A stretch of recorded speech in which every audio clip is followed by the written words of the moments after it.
Hey there, everyone. Welcome back to another episode of the Betting Pros NFL podcast. I'm your host, Dan Harris. You can find me on Twitter at DanHarris80. With me is no one who you can find on Twitter nowhere. That's right. Matt Peralta is not here with me on week 12. Don't worry. We're still going to be doing the podcast going forward. It's a weird week. It's Thanksgiving week. We weren't able to sync up on Thanksgiving, unfortunately. We were supposed to be able to sync up today. My schedule got a little hectic early. His schedule got a little hectic late. So we weren't able to sync up. Rather than scrap the entire thing or try to push it out later on Saturday, I'm recording this by my lonesome on Friday night. Now, if you guys have been listening to this podcast for several weeks, then you know already that Matt and I are in the DraftKings contest, the Pro Pick'em contest, and that we have to take 2 bye weeks in our 16 weeks. Okay, it goes through week 16. Matt had always said that he wanted to take a bye week on Thanksgiving. I don't particularly know why. Maybe it was that the Thursday games were going to be weird, but we'd always penciled it in for this week to be a bye week. So we weren't even going to go through our picks for the competition. Instead, we were just going to go through our best bets anyway. So instead, you're going to get kind of an abbreviated version of that. You're going to get my picks and games that I like. There aren't that many, frankly, that I'm looking at playing this week. It's just not a great week anyway. So it really wasn't a bad week for Matt to want to take a bye. Regardless, I will recap how we did in the DraftKings Championship and where we are, and then I'm going to give you my best bets. If you want to hear Matt's takes, you must right now. If you are listening to this podcast, you must be listening to the Daily Juice podcast. If you're not, you're just missing out. Go to any place you find podcasts, search for the Daily Juice. Matt does a 15-minute podcast breaking down his best bets of the day in every sport that he can, and he's going to give you his NFL picks. Also, don't forget to tune in to his live stream on Sunday morning, 11 a.m. to 12 p.m. Eastern time on our YouTube channel, youtube.com/bettingpros. He's going to be there. He does it for an hour. He gives his best prop bets. After I run through my projections on Saturday night, I give him my best prop bets. So we've got a lot of good stuff there. But for now, we're going to go through each and every game. Now, we're going to do it a little differently here, okay? Usually Matt and I go back and forth, and we each give our best bet based on the DraftKings picks. Now, the DraftKings lines, they come out on Wednesday. So if you've been paying attention this week, you know there's been a lot of information that's come out over the last couple of days, a lot of COVID news, a lot of injuries. So the lines have moved pretty significantly from the DraftKings lines anyway. So what I'm going to do is this. We have a bet analyzer, okay? We have people from all around the industry, people who are making picks, and they submit their picks on the over-under, against the spread, even on the money line. And there's an accuracy competition like they do at Fantasy Pros. When you look at our bet analyzer, which right now is at bettingpros.com/NFL/bet-analyzer, there may be a short URL to that, but that's what I'm looking at anyway.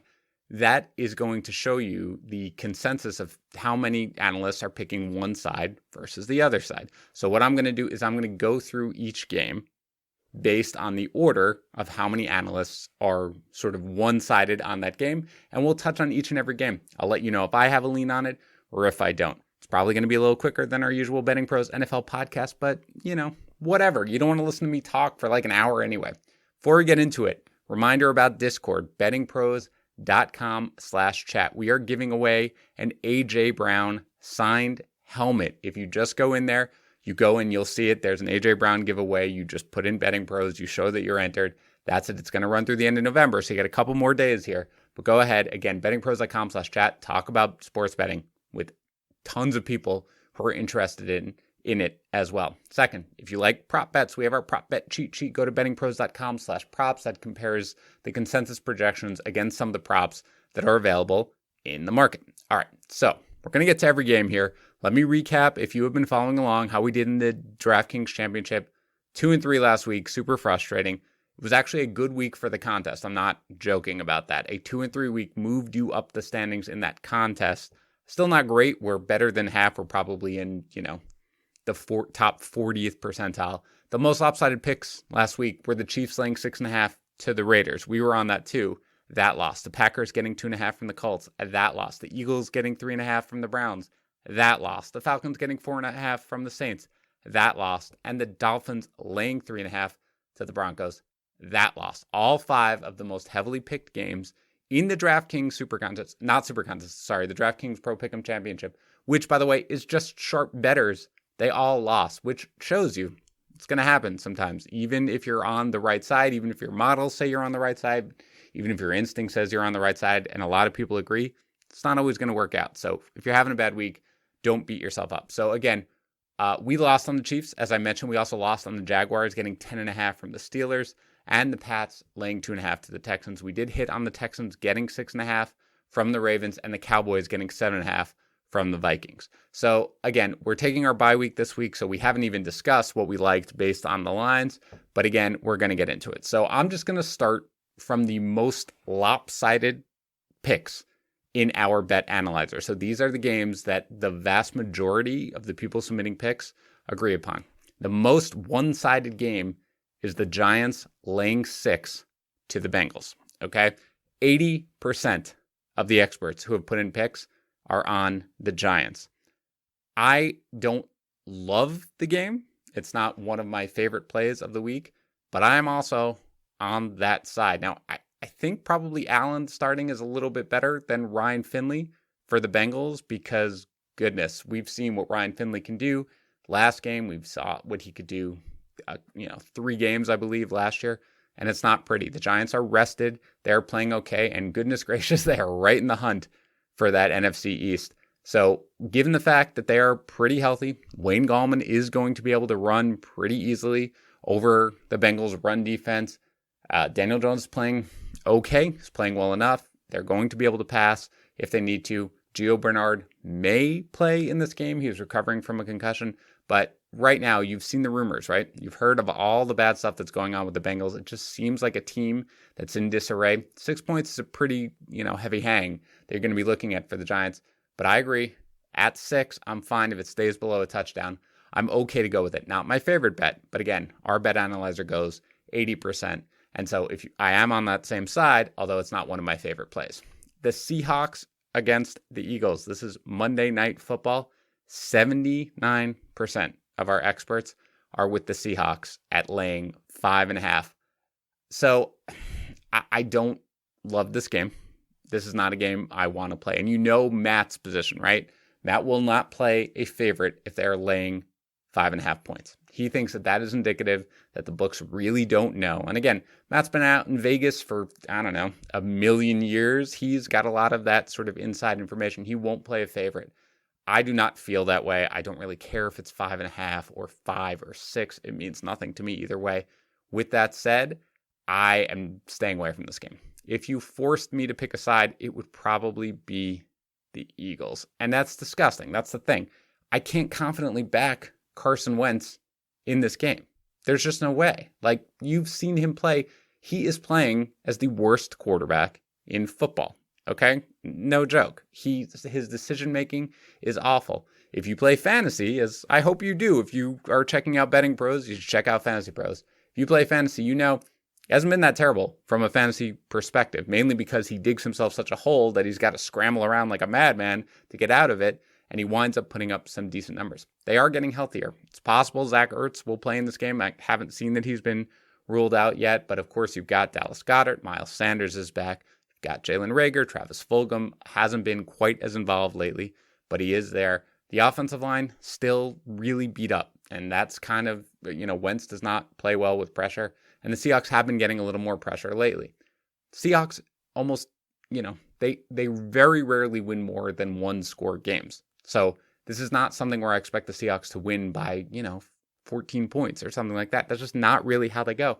And I think you saw it. I think you saw the way they played in their last game. They want to sort of lean into the run a little bit more, get back to the way they used to be playing instead of just letting Russ cook all the time as they were early on in the year. So I think you're going to see sort of a game where they're not going to completely run away with it. So I think the Eagles are probably the right side. I think what you're going to see, if you break down, you're going to see the majority of the money coming in on the Seahawks, and you're probably going to see, you're going to see the majority of the bets coming in on the Seahawks, but you're going to see the money more even than that. You're going to see more, whether or not it's going to be the majority of the money coming in on the Eagles, you're going to see plenty of money coming in on the Eagles, because I think that's the sharp side. That is the side I would be on if you forced me to take a pick, but I'm not going to. Next up, we have the Browns laying 7 to the Jaguars, and that's 77% on Cleveland. Now, I like this at 6.5. That's where it was in the DraftKings Championship. That's where I was getting it when I took action on it. But yeah, Cleveland is the right side. For me, even at -7, it's one of my better bets of the weekend. Look, you've got Mike Glennon playing. You've got no DJ Chark. You've got no Chris Conley. I understand it's going to be James Robinson. I understand that the Browns are just going to run the ball, but the Browns should be able to do whatever they want offensively in this game. They should put up plenty of points in this game. It's really hard to see Mike Glennon being able to put up, that many points regardless of how good James Robinson is. It's not a crazy formula here. It's just something where, again, you've seen Mike Glennon play enough. You've seen him play with the Bears. You've seen him play with the Bucs. He's not really a great NFL quarterback. Doesn't matter that the game's in Jacksonville. So for me, of the games that we have discussed right now, I certainly like the Browns, even laying 7, better than any of the other games that we've talked about. Next up is the Chiefs laying 3 to the Bucs with 76% on the Chiefs. So in the DraftKings contest, the Bucs are getting 3.5. That was one of my favorite plays. Now, I don't know if Matt would have gone for it. This is just, if you've listened to this podcast long enough, you know that I like I'm very much in the buy low, sell high sort of range. Now, you don't sell high on the Chiefs or anything like that. And again, they nearly lost that game to the Raiders, but this is much more of a buy low spot for the Bucs. I think their defense is going to play better. I think Marpet is going to play, is my understanding. I don't know how many games he's missed at this point with a concussion, but I know he practiced full for at least the early part. Again, I've been out for most of the day. I think he's questionable for the game, but I do expect him to play. And that's huge here because you got to protect Brady from getting pressure, which he's going to get. I think this one is going to be a very high scoring game. I think the over under is 56. I like the over in this game. I've already bet it. I know it's a high number. I don't care. I think Brady coming off, by the way, after a loss, historically, I know it's not the same team. I know it's with the Patriots, but coming off after a loss, he is somebody who covers almost, it's like a 70% clip or something like that. I think they are going to cover here. If you can get it at 3.5, definitely take it. At 3, it's a little closer. I mean, I think the Chiefs are probably going to win, but if I'm forced to pick a side, I will take the Bucs even at 3. If you can get it at 3.5, I really like that. Again, the Chiefs are coming across the country in this game. It's just something where, I don't know. I like the Bucs in this game as a bounce back. It's a buy low spot for me. Dolphins are laying 7 to the Jets, and 72% are with the Dolphins. I don't have a great lean on this. You guys know I'm a Jets fan. Sam Darnold is back. That's probably not a good thing for the Jets. We know LaMichael Pirine is out. That's not a huge deal. But again, Frank Gore versus, having a little bit of, a more explosive back and a younger back. I'd prefer that. But really, with the Dolphins, there are a ton of question marks right now. We don't know whether or not it's going to be Tua, who I guess banged his thumb during practice, and he's questionable. And I mean, Brian Flores says he has to review the practice tape. I don't know what that means and how that evaluates getting to it. If Fitz is in, it makes me like the Dolphins a little more. I realize that he could turn the ball over and probably will more than Tua would. But again, he does move that offense very well. And if you are a prop bettor, I have not looked, and I will let Matt know. But if we find out that Fitz is in before the game, whatever the prop bet is for Devontae Parker's passing yards, I'm probably going to have him projected higher than that. It's just my experience with the way the books seem to do these prop bets. I have a feeling that I'm going to have a pretty clear edge on that going over based on the fact that the Jets are throwing out their, Tweedledee and Tweedledum in their secondary at this point. Their entire secondary is either injured or has been cut. So legitimately, if Fitz is there and he's willing to push it to throw to Devontae Parker, he is somebody who I think is going to have a big day. Savon Ahmed, also out in this game though. Myles Gaskin, maybe. So we don't know what their running game is going to look like. We don't know who's at quarterback. So right now, I don't love it at 7 either way or either side. If you force me to take a side, I guess it would be the Dolphins, just because Sam Darnold has played so poorly this entire year and the Dolphins defense is legitimate. But, our experts, 72% on Miami. I'd rather take a pass. Raiders laying 3 to the Falcons, 70% are on the Raiders. Here's the thing with this game, okay? I want you guys to take a step back and I want you to think about both of these teams.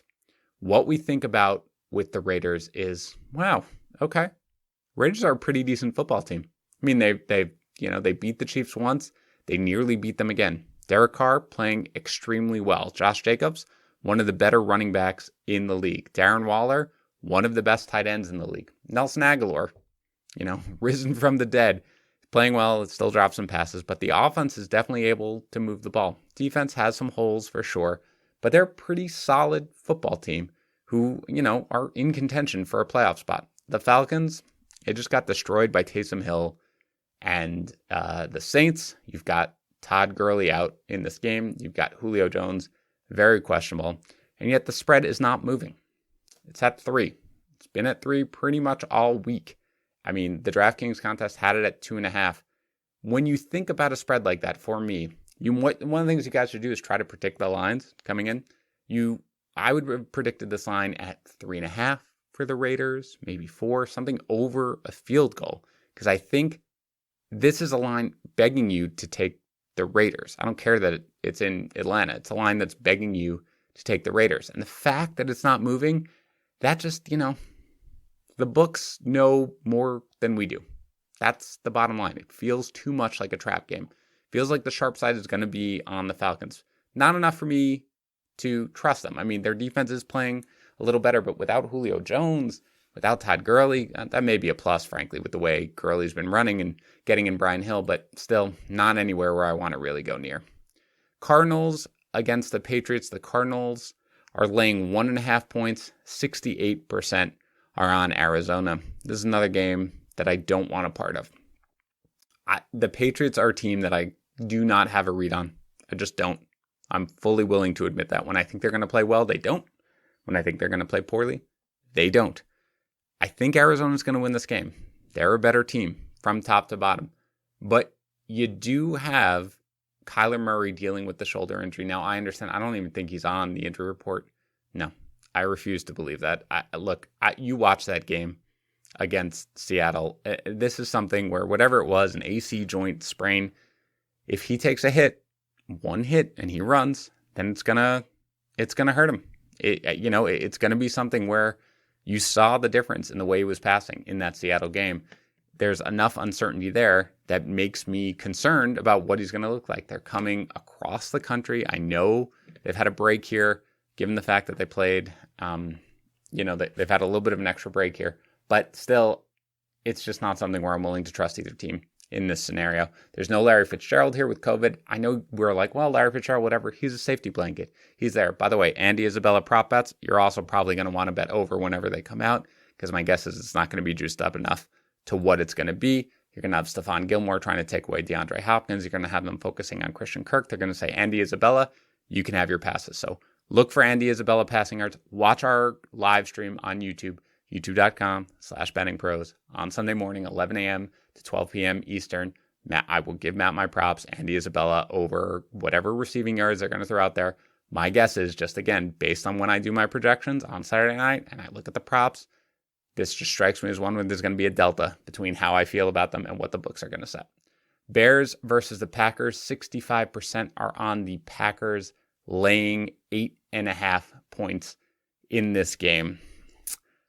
Again, this is a little weird. We've got variables. I don't like variables. The variable is Mitchell Trubisky is starting. I don't know at this point whether or not that is a good thing or a bad thing for the Bears. I just don't. I can't get a sense of it because it's been a long time since we've seen Trubisky play. He was playing okay. He's playing better than Nick Foles played, but it's hard to envision the Bears really, putting up all that many points here unless they just run it nonstop with Dave Montgomery. It's a stay away game for me. I didn't want it at 8, which it was at one point in the DraftKings.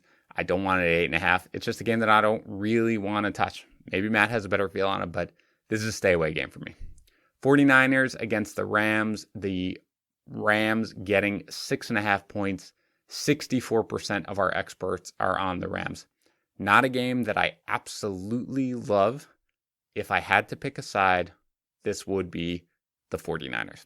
Again, this is something where I would throw it out to Matt. Matt would say, you're really taking the 49ers against a team that just, did whatever they wanted against that Bucs defense. Yeah, this is how I bet. Okay. So this is kind of a lot of my philosophy. I look for buy low, sell high situations. The Rams, number one, it's a short week for them, right? They played on Monday night, played a great game. They're a strong team, brilliant offensive coach, strong defense. 49ers here are off a bye. They are getting much healthier. They're probably going to have Raheem Mostert for this game. They're probably going to have Deebo Samuel for this game. I don't think they're going to have Brandon Ayuk. I don't know if he's actually been officially ruled out, but they are getting a little healthier. If you're going to give Kyle Shanahan an extra week to prepare for a team, I'm going to take them if you're going to give me 6.5 points. That's just what it is. I don't think the Rams are quite as good as they showed against the Bucs. I think their defense is legitimate, but again, it's not a game that I love. I have bet it at 6.5, the 49ers, but it's not one of my favorite bets of the week. Definitely not. But 64% of our experts are on the Rams. I'm on the other side. I'm on the 49ers. Listen to the Daily Juice. My guess is Matt's going to be on the other side on this one. But again, a divisional game as well. It's just something where most times I'm going to take the points. Saints against the Broncos, 61% on the Saints, laying 6. I'm also on the other side on this one. And again, this is not a huge, this is a lean, as Matt would say. This is not an actual pick that I'm making. But I do like the Broncos here. The Broncos defense is playing a lot better. Okay, you saw it against Miami. They're starting to really, play just, they're starting to gel a little bit late in the season. And they're in Denver. That's a tough place to play. And as well as the Saints, did beat up on Atlanta, it's not as if they dominated the game. It's not as if Taysom Hill looked like this incredible quarterback. Yes, he got Michael Thomas more involved. Yes, he was able to run, and that's just going to be an X factor, whenever he's in the game.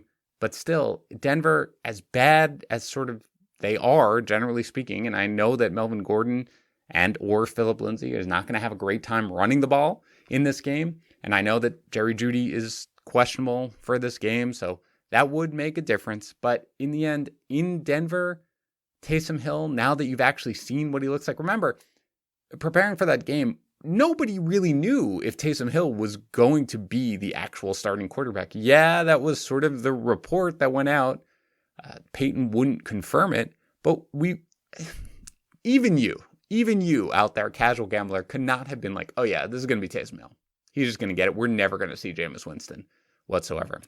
I thought, but we didn't know. So how is Atlanta really going to prepare for that? Especially since that only came out middle of the week.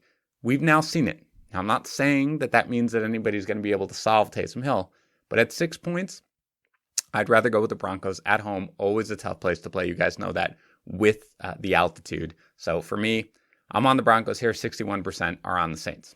Now, the Ravens and the Steelers, right now, 60% of the experts are on the Steelers, who are laying 7 points to Baltimore.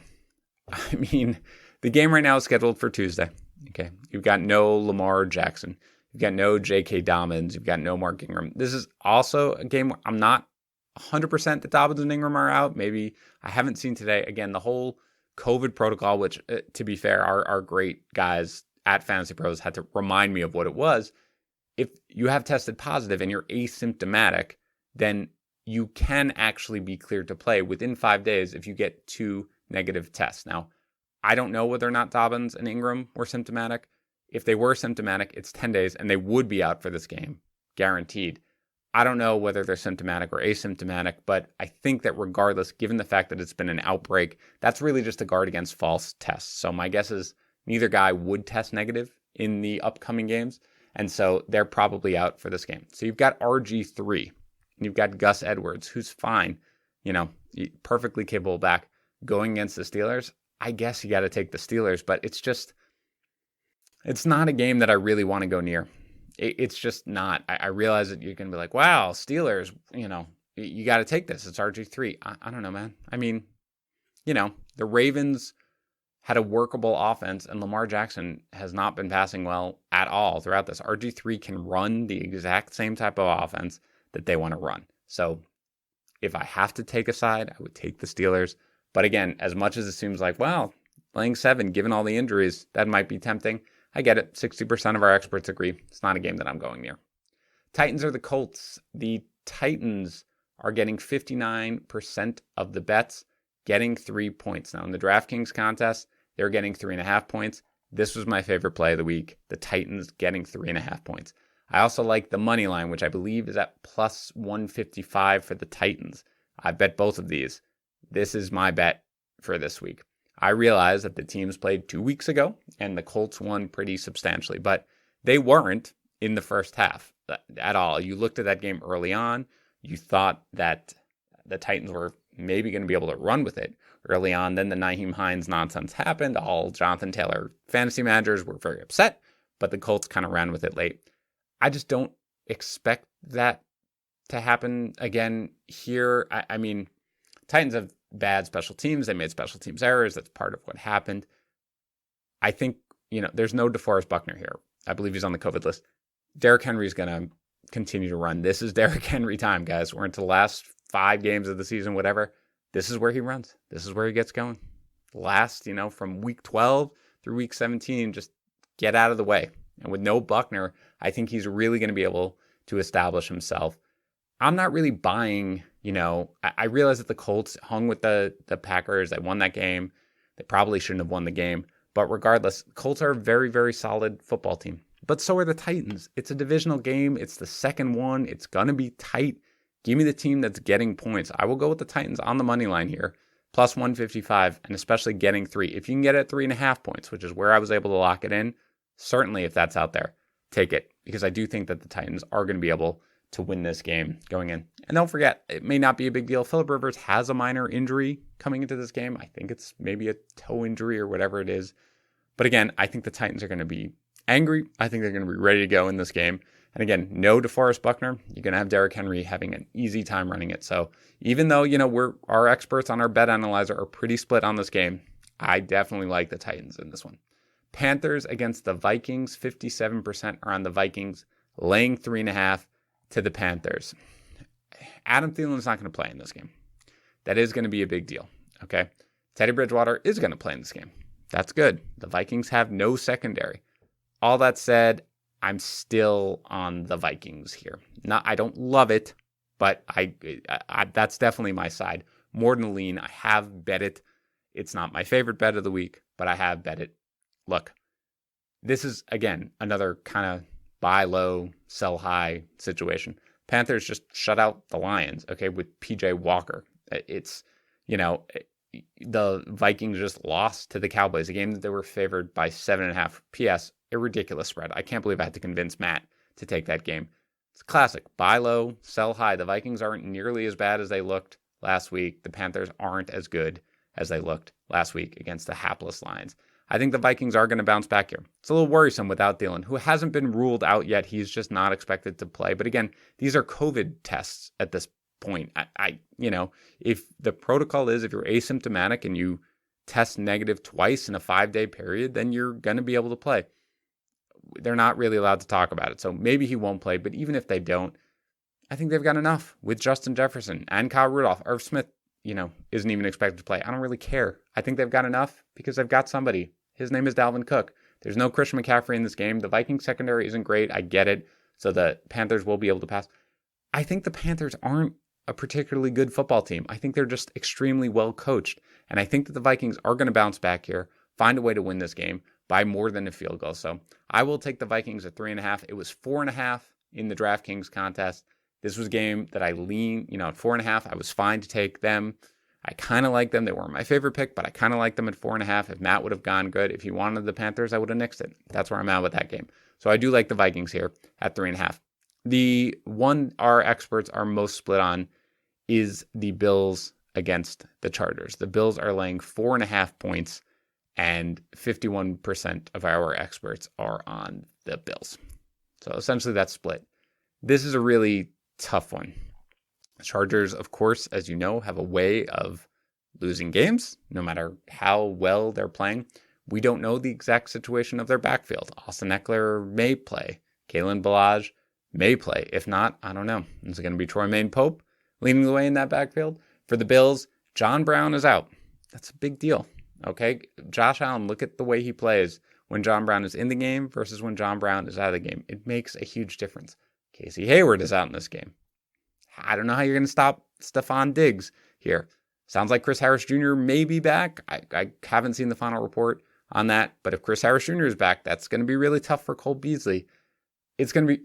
There are too many things in this game for me to have a good lean on, which is probably why our experts are split 51% both ways. It's not a game that I really want to go near. If you were forcing me to take a side on it, I'm going to probably just take the Bills, because I do think that this is one where, it's just, I'd bet on the Chargers finding a way to lose the game and to lose it big enough. But it's really a game that I don't want to go near. All right. So those are all the games that we've talked about. The couple that I definitely have on. I've gotten in on the Titans getting 3 for sure from Indianapolis. I'm also in on the Titans money line, which when I got it is at plus 155. I don't know where it is at you. I think they do find a way to win this game. I like Cleveland laying 7 to the Jaguars. Again, if you can get that at 6.5 somewhere, that's great. I would do that, but I do think that they're going to win. I lean Giants laying 6 to the Bengals. I think the Bengals are they're not in a good spot right now, my friends. I don't like the way they're headed. Maybe Allen will be fine at quarterback, but again, it's just not something where I really want to go near that team in any way, shape, or form. So if forced to pick, I lean Giants minus 6. I like San Francisco getting 6.5 from the Rams. Again, this is not an overwhelming pick at all. Most of our experts in our bet analyzer are on the Rams. I like the 49ers here. Give me Kyle Shanahan off the bye with an extra week to prepare for this game. Got the Rams on a short week. I just think that this is a buy low, sell high type of game. I lean the Broncos getting 6 from New Orleans at home. Not a crazy lean, not nuts, but I do like that game. I do think that with an extra week to think about it, monitor the COVID situation with the Broncos, because there have been some COVID stuff. Monitor Jerry Jeudy. It's a big loss if he's not able to play with his foot Achilles injury. But I do, in a vacuum right now, like Denver getting 6 at home from the Saints. I like the Bucs. Now, again, I've locked in the Bucs at 3.5. Okay, that's where the lines were early on in the weekend. At 3, I'd still probably take them, and I'm okay with doing that. But I do like them certainly at 3.5 if you can get it. But at 3, I still will go with the Bucs against the Chiefs, and I'm taking the over 56. I know that is a high number. I really do. I don't care. I think there's going to be a ton of scoring in this game, so I'm willing to go with that without real hesitation for it. So those are my picks here. Those are the way I lean. Listen to the Daily Juice. Listen to where Matt goes. I realize it's not an ideal podcast where it's just, one person doing it for kind of a long time going through the games, but wanted to make sure that we gave you guys a podcast this week. It was a weird week with us with Thanksgiving. So again, make sure you are listening to the Daily Juice. You can find that on any place that you listen to podcasts or on bettingpros.com/podcast. I believe it's also at bettingpros.com/dailyjuice. But regardless, go to bettingpros.com/podcast. You can find it there. Tune into the live stream. Subscribe to our YouTube channel, youtube.com/bettingpros. Matt will do a live stream from 11 a.m. to 12 p.m. Eastern on Sunday. He will give out props. I will give out my best props, and you can have them all there. Until then, enjoy your Week 12, everybody. Good luck with all your bets, and Matt and I will talk to you next week.